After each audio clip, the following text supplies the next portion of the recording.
네, 검찰의 칼끝이 조국 장관 부인 정경심 교수의 턱 밑까지 도달했습니다. 부인 정경심 교수가 투자자금 10억 원을 회수한 정황이 포착됐는데요. 당장 야당은 조 장관을 국정조사하자고 나섰고 여당에서는 정쟁은 이제 그만하자 민생국회를 외치고 있습니다. 최창렬 용인대 교수, 이종훈 시사평론가와 정치권 파장 짚어보겠습니다. 두 분 어서 오십시오. 안녕하세요. 안녕하세요. 지금 사모펀드 관련해서 새로운 정황들이 또 나왔습니다. 오촌 조카 조 씨가 이제 횡령한 돈이 한 50억 정도 되는데 이 중에서 10억 원이 조국 장관의 부인 정경심 교수한테 흘러 들어갔다는 거예요. 그런데 이게 빌려준 돈을 돌려받은 건지 아니면 투자금을 회수한 건지 아직은 좀 불분명한 상황인 거죠. 어떻게 보십니까? 그렇습니다. 그런데 사실은 그러니까 횡령한 돈 중에 일부가 이 정경심 교수 쪽으로 넘어갔을 가능성이 있다라는 얘기는 그동안 계속 있었어요. 그러니까 이제 정경심 교수가 지금 코링크 PE에 그러니까 한마디로 이렇게 넣은 돈의 규모라고 하는 것은 한 23억 정도 되는 겁니다. 결과적으로 보면. 그러니까 일단은 뭐 13억 한 8천 정도는 본인과 자녀 명의로 해서 그 코링크에서 운영하는 사모펀드에 투자를 한 거고요. 그 투자금 별도인 거죠? 그건 별도로. 코링크 설립 과정에서 지금 이제 그 조 장관의 오촌 조카가 이제 정경심 교수로부터 5억 원을 빌려서 그 가운데 2억 5천을 넣어서 또 설립 자금으로 썼다는 거고요. 그다음 그 이후에 정경심 교수가 본인의 남동생, 그러니까 이 조 장관의 처남이죠. 처남에게 돈을 다시 또 빌려줘서 또 그쪽에 주식을 또 취득하게 해요. 그래서 또 이제 한 3억 정도 들어간 거고, 그리고 이제 동생에게 또 동생에게 또 돈을 또 추가로 또 빌려준 것도 있는 거 아닙니까? 그래서 전반적으로 보면 한 10억 정도가 오촌 조카하고 본인 그 동생에게 넘어가요. 자, 그런데 결과적으로 보면 이거를 뭐 웰스 GNT에 투자도 하고 뭐 WFM도 만들고 이제 그 계속 이제 투자가 이루어지지 않습니까? 자, 웰스 GNT 쪽에서 돈을 이제 회수를 했다는 거죠. 자, 그래서 그 돈을 다시 정경심 교수에게 전달하는 것으로 이렇게 지금 이제 확인이 되고 있다는 거예요. 그렇다면 이 10억이 그때 사채 시장에 흘러들었던 그겁니까? 다른 그 돈 겁니까? 같습니다. 그 돈 그 돈 같아요. 그런데 자, 그러면 이제 이게 과연 그러니까 사모펀드에 투자한 돈의 일부를 그 회수를 한 건지, 그러니까 13억 8천 중에 10억을 다시 회수한 건지, 아니면 코링크를 설립했던 자금을 다시 회수한 것인지, 그러니까 이게 이제 아직 확인이 조금 더 되어야 하는 상황인데 일단은 코링크 설립 자금으로 들어간 비용을 다시 회수한 것으로 일단 검찰은 보고 있는 것 같아요. 자, 이렇다 그러면 이거는 상당히 또 좀 복잡한 문제를 또 유발하는 거죠, 추가적으로. 그러니까 이제 검찰은 지금 코링크 PE에 직접 투자를 계획했고 우회 투자를 한 거 아니냐 이런 지금 의심을 하고 있는데 만약에 지금 이제 밝혀진 건 없습니다만은 직접 투자를 했다고 하면은 이게 조국 장관도 법적으로 문제가 될 수 있는 이른바 이제 공직자윤리법 위반이잖아요. 근데 결국 지금 어쨌든 검찰의 수사에 이제 계속 그 종착지는 조국 장관이 과연 법을 위반했는가? 그 여부인 것 같아요. 정경심 교수 아직 소환 안 했습니다만, 그 이제 조국 장관에 관련된 법 관련은 결국 공직자윤리법이에요. 자본시장법보다도 공직자윤리법이라는 거는 직접 투자를 했다면 그리고 직접적으로 주식을 소유했다면 그건 이제 공직자윤리법 위반이에요. 그러니까 이른바 공직자윤리법 안에 있는 그 백지 신탁 거부의 죄라는 거거든요. 거기에 해당하는 거란 말이에요. 그러니까 원래 공직자들은 주식을 갖고 있지 못하게 돼 있잖아요. 백지 신탁하게 돼 있고 주식을 매각하게 돼 있거든요. 근데 만약에 그렇지 않고 지금 쭉 이제 말씀들을 나누고 있습니다만 이 지금 정경심 교수가 이제 투자한 게 직접 투자로 인식이 되고 그것이 사실상 주식을 보유한 걸로 돼야 돼요. 직접 투자가. 사실상 주식을 소유한 것, 보유한 걸로 되고 그것이 또 조국 장관이 사실상 주식을 투자했다는 걸로 인식이 될 수 있어야 됩니다. 그러니까 그건 검찰이 입증해야 되는 거거든요.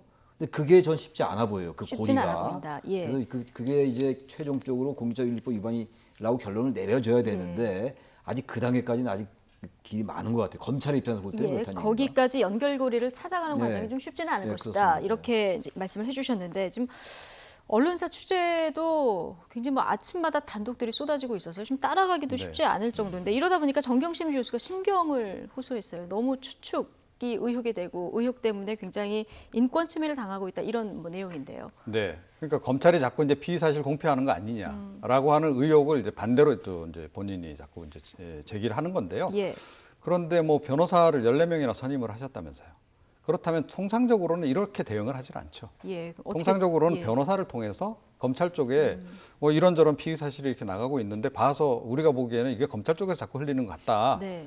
이거 좀 하지 말아달라라고 문제 제기를 하거나 아니면 피의 사실 공표와 관련해서 뭐 필요하다면 법적 대응을 하거나 이제 이렇게 하는 것이 이제 통상적인 본인이 대응인데 직접 이렇게 반론을 내는 것은 본인이 직접 이례적이다. 이렇게 SNS에 글을 올리고 이러는 건 굉장히 이례적인 일인 것 같고요. 예. 자, 그래서 사실은 이게 변호사들하고 과연 상의를 해가지고 지금 이렇게 하시는지 잘 모르겠어요.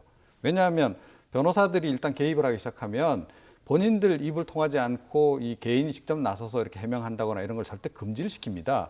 왜냐하면 이게 나중에 그 재판 과정에서 오히려 불리하게 작용하는 그런 경우가 또 생길 수 있는 거거든요. 자, 그래서 좀 그 부분이 약간 좀 의아해요. 법률 전문가들도 의아해하는 분들이 많습니다. 자, 그런데 뭐 법률 전문가들하고 변호사들하고 다 상의 끝에 이렇게 공개를 하는 거라면 그건 목적은 좀 분명한 거죠. 그러니까 여론전을 이제 펼치는 겁니다. 여론에 호소를 해서 특히 문재인 대통령 지지층 또 조국 장관 지지층들에게 호소를 해서 그러니까 그런 정서적인 부분에서의 어떤 그 지원을 좀 받으려고 하는 뭐 그런 것으로밖에 볼 수 없는 상황이 아닌가 이렇게 생각을 합니다. 지금 어쨌든 중요한 건 조국 장관이 지금 펀드 투자 내용을 알았느냐 몰랐느냐 이 문제도 이제 하나의 쟁점이 되는데요. 박지원 의원은 이렇게 얘기를 했습니다. 듣고 오시겠습니다. 큰 틀에서 일단 검찰의 수사 방향은 어느 쪽을 향하고 있다고 보십니까? 결국 조국 장관을 타겟으로 하고 있다. 예. 저는 그렇게 봅니다. 저는 그런데 지금도요. 예. 제가 순진한지 제가 속았는지 제가 바보인지는 모르겠어요. 그렇지만은 조국 장관이 평소 해온 일이 있잖아요. 그리고 그분이 더욱 민정수석으로서 검증을 2년간 해온 경험이 있는데 저는 그러한 사실을 알고 법무부 장관을 수락했을까? 저는 결코 조국 장관은 몰랐을 것이다 하는 것만은 지금도 변함이 없어요. 네. 박지원 의원이 평상시 경험했던 조국 장관으로 봤을 경우에는 만약에 이 정도의 의혹이 있는 줄 알았으면은 장관직을 수락 안 했을 것이다 이런 얘기거든요. 그게 당연히 합리적인 생각 아니겠어요? 만약에 지금 여러 언론에 보도되고 있는 거 그야말로 정경심 교수가 SNS에서 얘기한 것처럼 어디까지가 사실이고 어디까지가 추측인지 모르겠어요. 근데 만약에 이런 여러 가지 정황들이 본인이 인지했다. 그럼 만약에 장관직을 수락했다면 그건 이해가 안 가는 거죠. 그런 얘기를 하고 있는 거거든요. 그러나 어쨌든 지금 우리가 얘기하고 있는 이런 모든 것들은 아직은 다 추측이란 말이에요. 단정이고 단정이 아니란 말이죠. 단정이 아니고 결국은 검찰이 조목조목 이제 결과를 발표해야 돼요. 지금 여러 가지가 자꾸만 이제 나오고 있는데 지금 그 대체로 그런 것 같아요. 언론들은 검찰로부터 취재한 게 아니고 그 주변으로부터 취재하면서 나왔다고 보여집니다. 여러 가지 정황이. 근데 아무튼 다시 그 질문으로 돌아가서 현재 이 상황은 조국 장관이 몰랐을 가능성이 있어요. 만약 이걸 다 알면서 수락했다? 그건 우리가 이제 일상적인 보편과 상식의 영역을 넘는 거기 때문에. 몰랐으면 문제가 안 됩니까?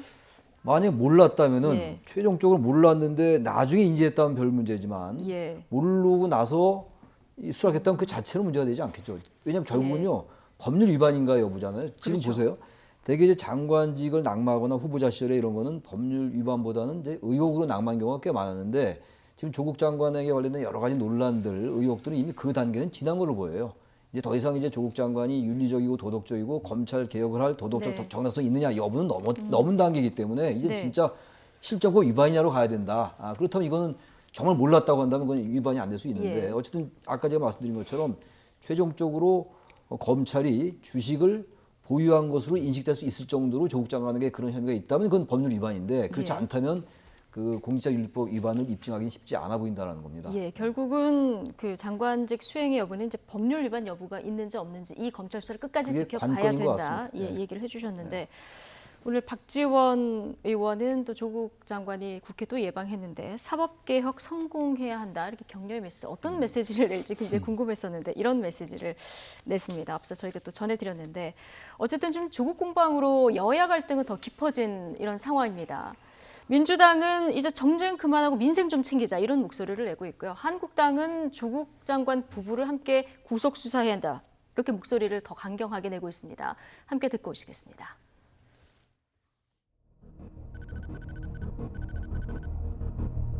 검찰 수사를 앞질러서 국정조사를 하겠다는 주장은 속도 위반이고 불법 추월입니다. 난폭 운전이고 불법 운전 행위에 해당합니다. 과거에 그 최순실 사건 때는 그때 검찰에 지키만 보지 그때 국정조사를 왜 했습니까? 내노남불식의 어떤 정치. 국회를 몽땅 정쟁으로 뒤덮으려는 시도를 중단하시기 바랍니다. 정기 국회의 시간은 오직 민생을 위한 국민의 시간이어야 합니다. 민생 챙기기에 집중할 것을 결의한 바 있습니다. 국민의 민심은 이미 조국에게 공직 사형 선고를 내렸습니다. 지난 정권 당시 전가의 보도처럼 쓰였던 경제적 공동체, 정말 낯설게 들었던 조국 부분을 동시에 구속해서 수사하는 것이 마땅하다고 생각합니다. 네. 하태경 의원이 조국 때문에 최순실마저 정의의 투사 행세한다, 뭐 이런 얘기도 남겼던데요. 지금 근본적인 이제 의문 제기되는 점을 하나 질문을 드리겠습니다. 국정조사 하자. 지금 한국당하고 바른미래당 내 예전에 바른정당계 의원들이 찬성해서 내지 않았습니까? 근데 지금 검찰이 수사를 진행 중인데 국정조사를 할 필요가 있느냐, 뭐 이런 질문을 하시는 분들도 있는데 어떻게 보십니까? 그러니까 뭐 저는 해야 된다라고 생각은 해요. 해야 된다. 그런데 예. 성사는 안 될 것이다. 성사는 안 될 것이다. 그러니까 이제 여당에서 주장하는 것은 이게 뭐 국정하고 무슨 관련이 있느냐라고 이제 얘기를 하실 수 있는데요. 그런데 장관이 어찌됐건 지금 현재까지 드러난 바로는 현직 장관의 아내가 여러 가지 지금 이제 의혹에 지금 휩싸여 있는 상태고, 최근 들어서 여러 가지 이제 객관적인 어떤 팩트들 발견되는 것만 보더라도 사모펀드랄지 뭐 이런 것에 아주 직간접적으로 개입된 것들이 많이 지금 드러나고 있는 이런 상황이라고 한다면, 그러니까 장관이 과연 그 직을 제대로 수행할 수 있겠는가? 그러니까 더군다나 수사가 진행 중이잖아요. 아내와 관련한, 본인과 관련한 그런 부분에서 점검은 당연히 해야 되는 거죠. 그러니까 그리고 실제로 조국 장관이 지금 뭐 며칠째 계속 지금 국회를 지금 찾고 있는데, 통상적으로 지금 이 시기에 그러니까 신임 장관들은 업무 현황 파악하기도 지금 바쁠 시간입니다. 예, 그런데 이렇게 국회를 자꾸 찾는다?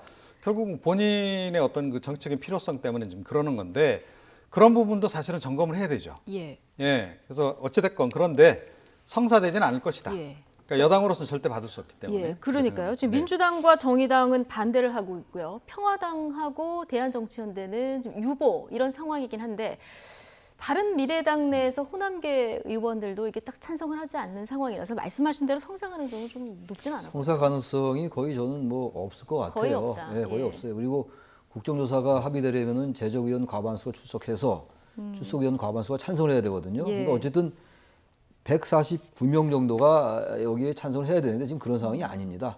발의는 얼마인지 알 수 있어요. 발의는 이제 국정조사 발의는 4분의 1, 제적 4분의 1 이상이면 발의할 수 있으니까 발의가 된 거예요 지금. 요거를 했는데 될 가능성은 전혀 없어요. 전혀 없고. 전혀 없다. 전 거의 전혀 없을 것 같아요. 이거 받아줄 리가 있겠습니까 민주당이? 정의당도 마찬가지고 대한정치연대도 제가 알기로는 이 부분에 대해서는 조금 더 회의적이에요. 국정조사에 대해서는. 그래서 저는 받아들일 가능성이 거의 없다고 봅니다. 알겠습니다. 어쨌든 지금 뭐 조국 정국이 한 2달 가까이 지금 이어지고 있는 이런 상황인데요. 추석을 지나면서 민심이 어떻게 변했는지 이 부분들 굉장히 궁금해하시는 것 같습니다. 오늘 여론조사 결과가 하나 나온 게 있는데 좀 보시겠습니다. 조국 장관의 임명이 잘 된 것이냐 잘못된 것이냐, 자 이런 질문에는 잘못됐다가 55.5%고요. 잘했다가 35.3% 격차가 좀 더 벌어진 이런 모습이고요. 대통령 그 국정 지지도 한번 주실까요? 어느 정도 그 찬반 오차가 좁혀졌는지 아니면 넓혀졌는지 보면은 부정평가가 53%까지 올랐네요. 긍정평가가 43.8%. 지금 오차 범위 이상으로 크게 벌어진 이런 상황입니다. 이거 뭐 검찰 수사 상황이 좀 영향이 있는 걸까요? 어떻게 보십니까? 그러니까 그거보다는 조 장관이 이제 임명되고 난 이후의 일련의 행보들이 국민들에게 의구심을 더 키웠다라고 생각합니다. 행보들이 본인의 행보들이. 그렇습니다. 그러니까 곧바로 뭐 이제 검찰 개혁 뭐 당연히 이건 해야 될 일이긴 한데 그 얘기를 하면서 뭐 감찰권을 이제 강화하겠다라는 얘기도 하고 그래서 이제 수사 활동에 대해서 뭔가 좀 이렇게 영향을 미치려고 하는 것으로 일단 국민들이 인식을 한 거죠. 그것이 제가 보기에는 굉장한 패착이었다라고 저는 생각을 해요. 자, 그렇게 되면 국민들은 뭐 그 전에 문재인 대통령이 약속한 거, 또 이 조 장관 스스로도 약속한 게 뭐냐면 뭐 법무부에서 검찰개혁은 검찰개혁대로 하고 수사는 수사대로 해서 별개로 하겠다라고 했는데 이게 실제로는 그렇지 않더라라고 예. 국민들이 보기 시작하면 국민들이 뭐 이런 거 한두 번 경험하는 것도 아니고 당연히 의심을 더 가질 수밖에 없는 거죠. 그래서 어떻게 보면 국민들에게 결과적으로 확신을 좀 심어준 거라 예. 다름없다라고 저는 생각을 해요. 그러니까 조 장관 관련한 의혹들이 이게 뭐 이게 상당히 좀 신빙성이 있는 거구나. 그렇기 때문에 저렇게 덮으려고 하는 거구나라고 국민들이 인식을 하기 시작했다. 그 지점은 사실은 문재인 대통령을 비롯해서 청와대도 또 여당도 빨리 간파를 해서 그야말로 전공법으로 제대로 대처하지 않으면 상당히 이게 또 더 좀 증폭될 가능성이 예. 없지 않아 있다 이렇게 검찰 생각합니다. 수사보다는 오히려 법무장관으로서 행보가 좀 더 영향이 있었을 것이다. 네. 이런 분석을 해주셨는데요. 정당 지지도도 어떻게 나왔는지 한번 주실까요? 예, 지금 더불어민주당 빠졌고요. 그리고 정의당, 다 빠진 이런 상황이고요. 그리고 민주평화당도 조금 내려간 이런 상황입니다. 한국당이 32.1%로 올랐고 바른미래당도 조금 올랐고요. 그리고 지금 보면 우리공화당도 조금 오른. 전체적으로 보면은 지금 보수 정당 쪽이 조금 소폭 올랐고 진보 정당들은 좀 빠지고 이런 양상을 볼 수 있어요. 어떻게 보십니까? 눈에 띄게 뭐 이렇게 변화라고 보기 예, 큰 변화는 어려운데요. 없고요. 없는데 예. 아무튼 지금 여권에 대해서는 민심이 안 좋은 것만 분명해요. 대통령 지지율이 지금 리얼미터 기준으로 볼 때 예. 가장 지금 낮게 나왔어요. 취임 이후에. 취임 이후 가장 낮은 리얼미터의 수준입니다. 추세로만 볼 때 말이죠. 예. 그러니까 이런 부분들은 지금 어쨌든 민심이 그렇게 작동되고 있다는 거거든요. 아까 우리 이종훈 박사 얘기처럼 그런 조국 장관의 행보에 대한 것도 있겠지만 그런 것보다도 어떤 면에서 볼 때는 지금 계속 보도가 되고 있잖아요. 여러 가지. 예. 그야말로 아까 단독이 하도 많이 나와서 따라가기 어렵다는 말씀하셨는데 유수가 워낙 많아요 지금. 네. 그러니까 지금 여권에서는 유수가 이렇게 많은 것 자체에 대한 좀 이제 회의적인 시각이 있는 것 같아요. 이게 사실 뭐 공표 아니냐, 거기 사실 아니 뭐 저기 그 피의자 공표 아니냐 이런 얘기가 있지만 검찰은 그렇지 않다라고 분명히 얘기하고 있는 것이고 아무튼 여러 가지 사안들이 특히 펀드에 관련된 거, 예. 이파에 관련된 건 좀 한 텀 지나간 것 같고요. 물론 검찰은 계속 수사를 하겠습니다만 이 사모펀드에 관련된 그 여러 가지 그 지금 얘기들이 많잖아요. 예. 뭐 그야말로 사실과 추측이 엉켜 있겠습니다만 그러니까 국민들이 볼 때는 뭔가 지금 문제가 있구나라고 인식하고 있는 것 같아요. 예. 물론 이제 조국 장관을 지지하는 사람들은 그렇게 생각 안 하겠습니다만 전체적인 민심의 흐름 같은 게 좀 있는 거 아니겠어요? 예. 단지 이게 지금 완전하게 한쪽으로 완전히 치우친 것 같지는 않아요. 민심이 형성이 완전하게 되려면 8대2, 뭐 7대3 이 정도 돼야 되는데 예. 아직 그 단계까지 안 갔는데 추석 이후에도 지금 조국 장관 임명에 대해서 반대 여론이 좀 높은 그런 경향을 보이고 있잖아요. 전반적인 여론조사 기관들이. 그렇다면 이거는 그런 부분들을 전 여권이 간파해야 된다. 이거 예. 간과하면 안 된다는 생각이 좀 네. 들어요. 근데 대통령 지지율 빠진 거로 봐서는 한국당 지지율이 조금 더 올라야 맞을 것 같은데 지금 한국당 지지율이 오르긴 했는데 이게 또 큰 폭으로 오르지는 않고 있는 상황이거든요. 여기에 대한 여론조사 결과도 있는데 최근에 지금 한국당에서 뭐 릴레이 삭발 오늘 아침에도 여러분이 하셨더라고요. 이어지고 있고 지금 목소리를 높이고 있는데 지금 조국 장관 퇴진 투쟁을 어떻게 보느냐 이렇게 물은 여론조사가 있었거든요. 여기서도 보면은 근데 한국당의 이런 투쟁에 대해서 반대한다 이 의견이 더 높습니다. 네. 이건 어떻게 봐야 될까요? 그러니까 뭐 이제 자유한국당에 대해서 그러니까 국민들이 어떻게 생각하느냐. 그러니까 크게 전 두 가지라고 봅니다. 그러니까 예. 과거에 대한 청산도 제대로 못하고, 그러니까 박근혜 정권 시절에 있었던 여러 가지 이제 뭐 적폐 부분에 대해서 완벽하게 지금 뭐 손발을 묶고 있는 그런 상황 아니겠습니까? 예. 자, 그런 상태에서 이제 본인들이 지금 뭐 반대 투쟁을 하는 것이 별로 명분이 안 서는 거죠. 그 예. 부분이 하나 있고, 그 다음에 투쟁 방식에도 문제가 있는 거죠. 그러니까 본인들끼리, 그러니까 자기네들 지지층 사이에서는 박수 받을지 모르겠는데, 예. 그러니까 삭발 투쟁이라고 하는 것도 뭐 그 밖에 있는 중도층이랄지 뭐 예. 이런 어떤 그 진보층 지지층이 보기에는 별로 설득력이 없는 그런 방식이라는 거예요. 자, 이제 가장 중요한 거는 결국은 중도층 내지는 부동층이라고 보거든요. 예. 그러니까 이번 조국 그 장관 국면 여러 가지 이제 의혹 관련한 그런 그 이제 상황에서 불거지는 그런 국면에서 중도층이 또는 부동층이 꽤 많이 늘어났다라고 좀 보거든요. 자, 그런데 이 사람들이 그럼 앞으로 어떻게 움직여 갈 거냐는 건데 제가 보기엔 최근 들어서 서서히 조금씩 움직이고 있다. 예. 근데 확실하게 지금 자유한국당 지지로 이분들이 가는 건 아닌데 이제 정권 심판론까지는 아니에요, 아직까지. 예. 그런데 정권에 대해서 견제는 좀 필요하다라는 인식을 갖기 시작했다. 그러니까 약간 좀 이 정부가 후반기로 들어가면서 약간 독주하려고 하는 그런 조짐이 좀 보이는 거 아닌가라는 생각을 예. 했고 약간 견제 심리들이 작동하기 시작한 것이 지금 제가 보기에는 일정 부분이 지금 이제 저 지지율에 나타나고 있는 거다라고 생각하고요. 네.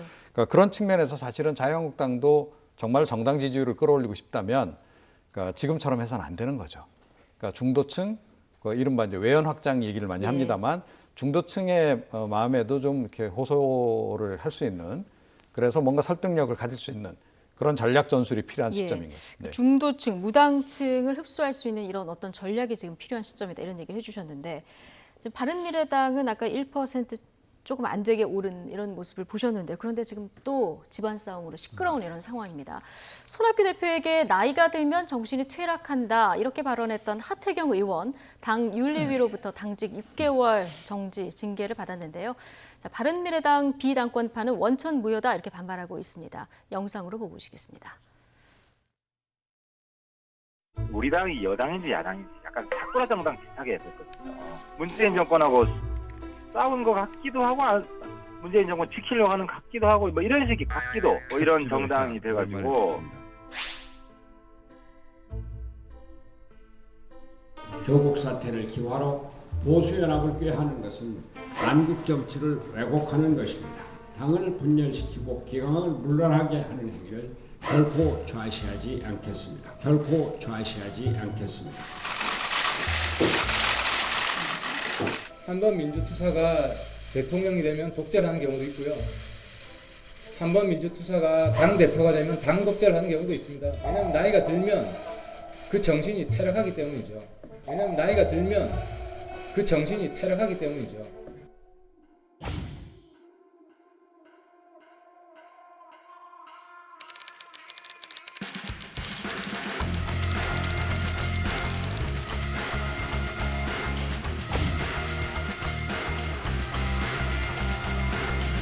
문재인 정권과의 싸움은 손학규 대표의 사퇴로부터 시작됩니다. 이제 약속의 시간이 다 되었습니다. 손학규 대표님 사퇴하십시오. 손학규 대표님 사퇴하십시오.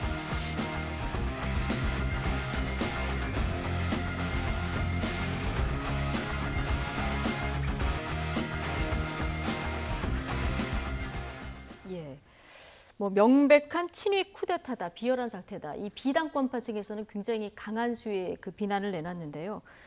어떻습니까? 또다시 내전이 시작이 되는 겁니까?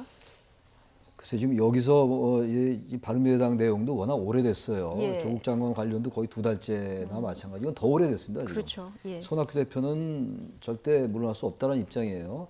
특히 이제 이번에 손학규 대표의 그 언급은 조국 장관을 고리로 해가지고 보수 대통합은 안 된다는 거거든요. 예. 저도 그 말은 동의를 해요. 네. 지금 보수 대통합이 되려면 아까 한국당 얘기는 좀 한텀 지나갔습니다만 적어도 탄핵에 대해서 박근혜 전 대통령 탄핵에 대해서 우리는 잘못했습니다. 국정농단을 막지 못했습니다라는 사과를 해야 돼요. 그 반성이 먼저 반성한 다음에 된다. 삭발도 하고 국민들에게 진정성 있게 다가가야 되는데 지금 조국을 고리로 해가지고 보수 대통합하자는 너무 이 진도가 하나 띄어버리는 거예요 지금. 예. 그런 거 지적하는 건 맞는 건데 아무튼간에 당 대표가 이런 내용이 계속되는 상황이니까 당 대표 리더십은 분명히 문제가 있다고 봐야 되겠죠. 근데 구조적으로 볼 때 지금 바른미래당이 바른정당계하고 뭐 비당권파 특히 호남계들하고 맞지를 않아요. 예. 합치긴 합쳤습니다. 예. 맞지가 않는 것이기 때문에 결이 다르고 이른바 케미도 안 맞고 네. 화학적 결합이 안 되는 거에 계속 이렇게 나타나고 있는 거거든요. 하나의 현상들이에요. 그러니까 이건 뭐 네. 4개월 전, 5개월 전인데 그 퇴락, 정신 퇴락 이런 건 분명히 잘못된 말이죠. 근데 아무튼 그런 걸 우리가 분석하기보다는 당내 구조적인 문제거든요. 결국 이 문제가 앞으로 보수 대통합과 어떻게 연결되냐 문제예요. 정병국 네. 의원이 5선 아닙니까? 근데 정병국 의원이 지금 작정하고 나섰어요. 손 대표님 사퇴해라 이렇게 하고. 네. 그러니까 어쨌든 이쪽도 바른정당계도 뭔가 자유한국당과의 보수 통합 같은 것들이 아니면 다음 선거가 어렵다라는 판단을 하는 것 같고 정치공학적이고 선거공학적인 또 바른미래당의 호남계는 이 바른미래당 간판을 가지고 또 호남에서 선거가 어렵다라는 판단하지 않겠어요. 이 둘은 정면으로 충돌하는 거거든요. 네. 그런 것들의 현상이 계속 저렇게 내용으로 나타난다 이렇게 보여집니다. 그러니까 지금 교수님 말씀을 들어봐도 한 지붕 두 가족 이를 극복하기는 힘들어 보입니다. 어떻게든지 뭐 함께 가기는 힘들어 보이는 그렇습니다. 이런 상황인데 이게 조국 정국하고 맞물려서 앞으로 정말 이 야권발 정계 개편의 또 하나의 신호탄이 될지 이 부분이 굉장히 주목되는 상황이거든요. 근데 전 손 대표에 대해서 굉장히 좀 안타깝게 생각해요. 예, 어떤 부분에서 그렇습니까? 하태경도 못 끌어안고 어떻게 보수 대통합을 주도하실 수 있겠습니까? 네. 더군다나 하태경 의원은 제가 보기엔 굉장히 활용 가치가 높은 의원이에요. 예. 대중적인 지명도도 상당히 있고 어찌됐건 뭐 골수 지지층도 좀 있고 예. 그리고 바른말도 굉장히 잘하잖아요. 네. 그러니까 사실은 보수 대통합을 하는 과정에서 저 같으면 오른쪽에도 왼쪽에도 한쪽에 두고 활용하면 굉장히 여러 가지 역할을 많이 해줄 수 있을 것 같아요. 대신 뭐 직무정지 악역도 6개월 맡아줄 수 그럼 있을 너무 그런데다가 과학적이다. 예. 그러니까 이게 무슨 소용이 있냐는 겁니다. 지금 당 최고위가 지금 제대로 기능도 못 하고 있는 상태인데 이미 유명무실화된 최고위 그 직무 정지를 6개월 시킨들 그게 뭐 정치적으로 무슨 의미가 있냐는 거예요. 그냥 오히려 바깥에 주는 메시지는 굉장히 옹졸한 손학규 이렇게밖에 안 보인다는 거예요. 그러면 누가 손학규 대표하고 힘을 합쳐서 뭐 큰 일을 하려고 생각하겠습니까? 이분하고 힘 합쳐서 정말 이 보수 대통합을 이룰 수 있겠다라고 하는 확신이 들어야 되는 거고 손 대표가 정말로 보수 대통합을 생각한다면 작은 것들은 과감하게 포기를 해야 되는 거죠. 네.